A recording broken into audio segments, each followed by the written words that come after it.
আসসালামু আলাইকুম গাইস, আমার পাশে দেখতে পাচ্ছেন আছে ফয়সাল এবং আমি আছি নাফি সরকার। আজকে আমি তার সাথে একটা ভিডিও চ্যালেঞ্জ করব, যে ভিডিওতে আমার ফোনে আছে 5জন সুদর্শন পুরুষের ছবি, বাংলাদেশের সেরা 5জন সুদর্শন পুরুষের ছবি।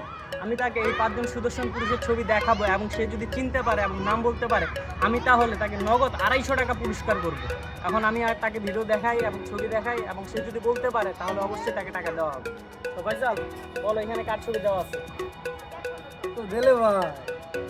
বলতে পারছে দ্বিতীয় জন এখানে।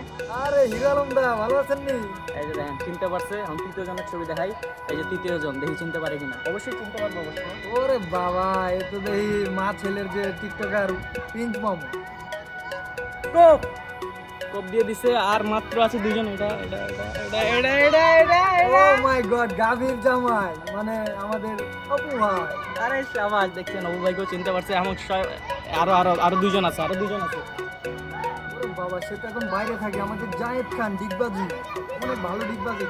উফ, কোপ হবে এখন, এবারে হবে সেরা কোপ। এটাই হলো বাংলাদেশের হাইপ, এটাই বাংলাদেশের হাইপ। এটাকে ওরে বাবা, এ কি মেয়ে মানুষ নাকি? অ্যাডলক খান। হ্যাঁ হ্যাঁ, চিনি, এটা তো চিনি আমি। মেয়ে মানুষ মনে হতে পারে।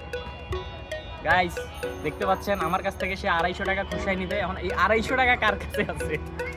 এই 250 টাকা কার কাছে আছে?